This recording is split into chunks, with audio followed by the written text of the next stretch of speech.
that the PDP presidential candidate tagged the dastardly killing of children, women, and the aged in their communities as escalation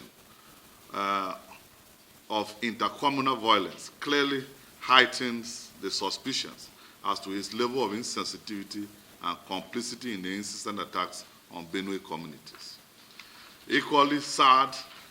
and irresponsible is the comment by Alhaji Atiku, which suggests that the killings in Benue State were occasioned by lack of inclusion and integration of people into communities where they live, work, pay taxes, and raise their children.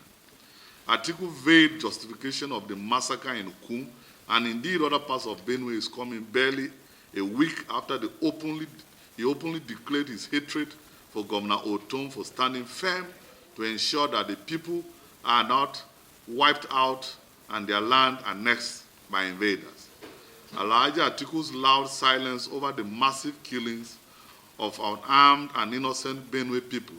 because they refused to surrender their land to cattle grazing was suspect. And now that he has come out to express how bad he feels that Governor Otom has been resilient in ensuring that his Otom's people are not wiped out on the face of the earth by his kinsmen, finally confirmed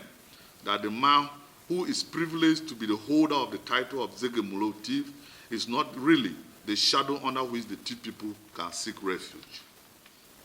That careless and callous comment coming from an individual who is parading himself as a unifier clearly shows where he stands on the incessant invasion of Benue communities and massacre of the people and the destruction of their properties by well-armed Fulani militiamen. We see that evil statement which came from the abundance of Atiku's heart as a justification of the massacre in Benue State and a mockery of those who died in those attacks, as well as a declaration of support for the marauding Fulani terrorists that carried those heinous activities.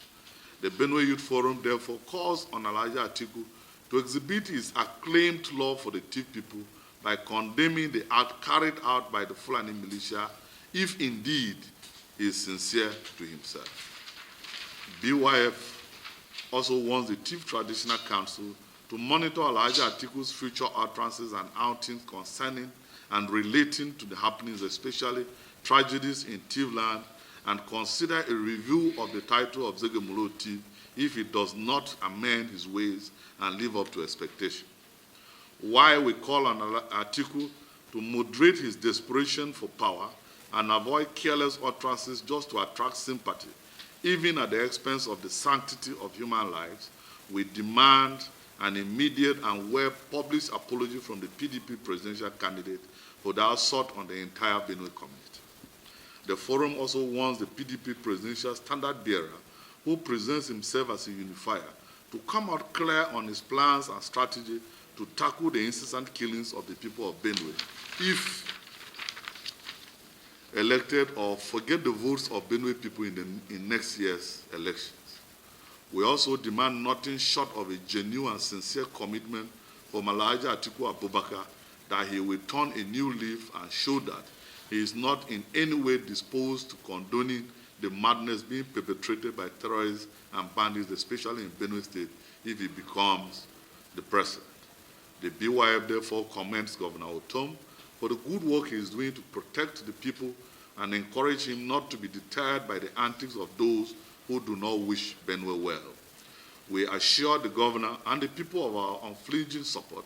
to all efforts and initiatives such as the open grazing prohibition and ranches establishment law and the creation of Benue State Community Volunteer Guards aimed at curbing the senseless killings of Benue people in their communities. Thank you.